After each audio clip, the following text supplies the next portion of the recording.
Welcome to another edition of Rangers Radar with a couple of the newest Rangers, Brandon Yeamans and Jonathan Hampton. And Jonathan, many people may not know that you actually started your OJHL career with North York before going to Georgetown, having so much success individually and team-wise. So when you got that call saying you were coming back to North York, what was that feeling like? It was pretty good. Like, obviously, I had a lot of success in Georgetown and really liked it, but North York's a lot closer to home. I have a lot of friends on the team. Jeff was here, and Jeff had coached me for a little while. I worked out with him this summer. So it was good. It was really good. It was feeling like coming home. All my friends are here, so it's a good experience to be back. Brandon, for you, you were always Mississauga blank. You went through the Mississauga developmental system, even played a couple games with the Steelheads. So what were your initial reactions when you got the call saying you're going to North York and you're going to be trading in that Mississauga name for something else? I was happy to come here, obviously, with the good group of guys we have, and I'm excited to go for a push to win a championship. So that was basically one of the reasons why I wanted to come here too. And you mentioned it. Jeff coached you a couple years ago as an assistant. So what are the similarities or differences between what he was like as an assistant versus a head coach? He's pretty similar. Back in the Georgetown day, he wasn't as loud on the bench, obviously, because we had Greg, who was very loud enough for the whole team. But the biggest difference from then till now is he's much more talkative on the bench and has a lot more to say just because he has a bigger role, I guess, as a head coach. But he's pretty similar in coaching styles, does the same stuff, so pretty much everything the same, just more of a role. And then coming into a locker room where previous years you were the veteran, now you're the new guy on the block. How's it like for that locker room to take you in and get to know you? It's just a great leadership core. They're very welcoming.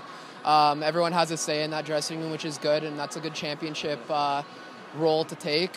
Other than that, just a bunch of good guys here. Now we're just going to go to rapid fire. It'll be interesting because you guys are fairly new, so it's going to be interesting what you guys have to say. And I'll start with you, Brandon. Who's the worst chirper on the team? Ooh, that's a tough one. I'm going to go with Kriegs on that, yeah. Just because he tries to chirp me all the time and it gets nowhere. What about the best chirper? Who's the guy who kind of gets under your skin every now and then, or even under the other team's skin? I'm going to go with Jeff. Jeff's definitely the best chirper of the players. Gets in there, gets under their skin when he needs to, gets people going. But I'd say Jeff is probably the best chirper on the team.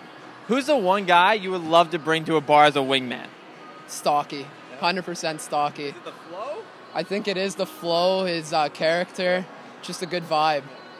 Who's the one person you wouldn't want to be stuck on an island with, and the one person you would like to be stuck on an island with if it had to come to that? The one person I wouldn't want to be stuck on an island with is Graydon, because he might eat me. He said that to me. He said if we got stuck on an island, he would eat me. And the one person I would want to be stuck on an island with is Harry, because he'd just do what I told him to, and it would work out pretty well. Who has the hardest shot on the team? Fantuzzi. Yeah, it's just a bomb. You don't want to get in the way of that. Silkiest hands on the team? I'm probably going to have to go with Yamer.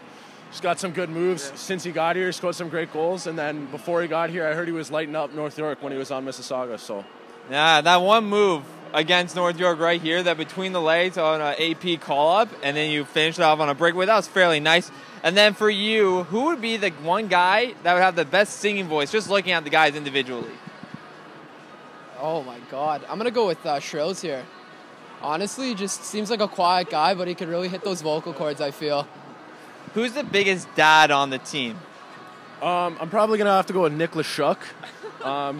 He's pretty dad-like. He's been married for a little while, so I'm going to have to go with him. And then final question, who's the worst ball keep-up guy?